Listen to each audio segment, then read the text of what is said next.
Hello, I'm Jeffrey Ham, equity analyst for Briefing.com. Today is Friday, October 24th. Stocks may have closed with substantial losses Friday, but the extent of the downturn was far better than many initially feared. Index futures were limit down ahead of the session's opening bell, which occurs when trading is halted in order to pace losses amid frantic selling efforts. That had participants spooked and anticipating a large-scale sell-off. Stocks fell to their session low early on. At that point, the Dow was down 5.8%, the S&P 500 was down 6.1%, and the Nasdaq fell 6.9% to a new 5-year low.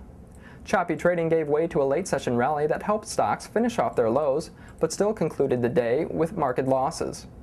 The bleak mood in early trading stemmed from continued fear of a global recession, as England's economy contracted by a worse than expected 0.5%. That prompted London's FTSE 100 to close with a 5% loss. Other major European markets also saw declines, but none matched the 9.6% fall in Japan or the 8.3% drop in China.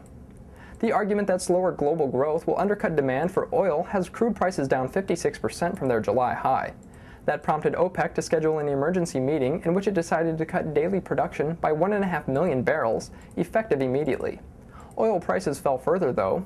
Crude futures were down 7.7% at one point, but ended around 4.5% lower at less than $65 per barrel.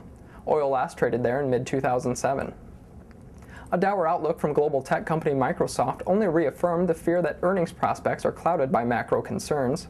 The company posted better than expected revenue and earnings per share results for its latest quarter, but guided profits below the consensus estimate for both the fourth quarter and fiscal 2009. With economic concerns abounding, markets believe the FOMC is certain to cut the Fed funds target rate. Currently, there is a 78% probability it will be taken to 1.00% and a 22% chance it will be taken to 0.75%, down from the current 1.5% level.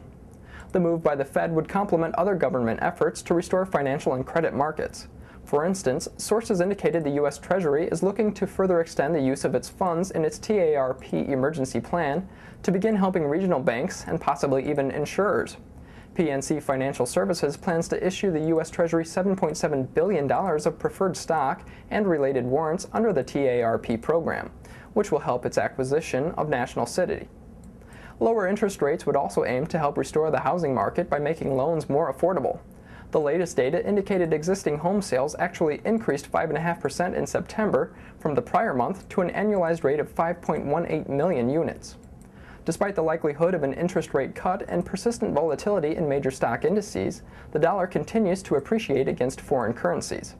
The dollar index, which measures the greenback's value against a basket of 6 major currencies, jumped 1.3% to a 2-year high.